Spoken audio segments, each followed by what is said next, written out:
The UK's fleet of nuclear submarines will soon get too old and will have to be retired from service. Now, how exactly the UK is going to replace this fleet of submarines is a topic of great debate at the moment. The Trident Alternatives review, conducted last year by the Cabinet Office, suggests that there's really only one alternative to the current approach that might actually save us any money, and that would be reducing the size of our future fleet from 4 submarines down to 3.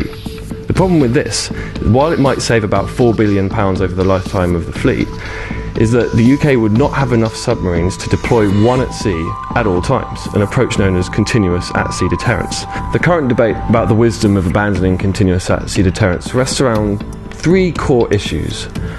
First of all, people worry that the UK would not be able to actually activate an inactive fleet of submarines quickly enough and smoothly enough to really deal with any emerging crisis. Second of all, people also worry that whilst the submarines are out at sea, an adversary may be tempted into more aggressive action by the knowledge that sooner or later that submarine would actually have to return back to port. And third of all, people are worried that if the UK had to deploy a submarine in a moment of crisis, this would spark a crisis rather than extinguish a crisis, because it would be sending such a bellicose signal to the world that any adversary might be forced into aggression. My paper looks at these 3 issues from a practical perspective.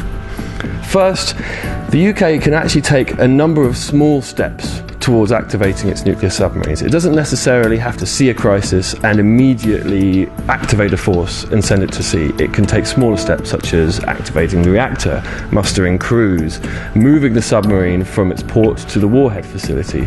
So it's not entirely clear whether or not the UK would actually shock the world into a crisis. It can be much more nuanced about it.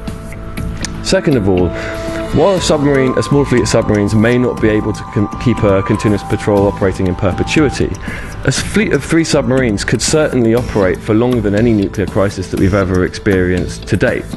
And even if a crisis were to drag on, it's hard to see how an adversary would predict when a patrol might be interrupted. And if it can't predict how a patrol can be interrupted, it doesn't know how to exploit it. So it's hard to see how an adversary would see a non-continuous fleet as an incentive towards aggression.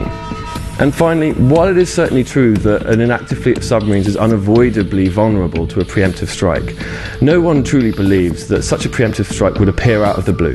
In reality, the UK will always have an opportunity to tweak, adjust the readiness of its nuclear forces and make any adversary aware of just that fact. In this sense, the inactive nuclear fleet is not necessarily a part-time deterrent, just in the same way that reserve forces in the army are not a part-time deterrent. An inactive fleet of submarines can still deter aggression. While it is clear that continuous at-sea deterrence certainly enhances the credibility of the UK's nuclear forces, it certainly doesn't embody it. If the UK can develop flexible, reliable procedures for deploying and indeed recalling a part-time fleet of nuclear submarines, then abandoning CASD may actually be a legitimate pathway in the UK's nuclear future. But unfortunately, it's not clear how easy it would be to develop such procedures. Flexible procedures aren't naturally reliable procedures, and the UK has had very, very little experience in dynamically adjusting the readiness of its nuclear forces. Continuous patrolling doesn't just keep submarines at sea out of sight. To a certain extent, it also keeps them out of mind. While submarines maintain a continuous patrol, the UK very rarely has to think about them in any type of tactical sense. Really, they play only a very peripheral role in the day-to-day decision-making of national security.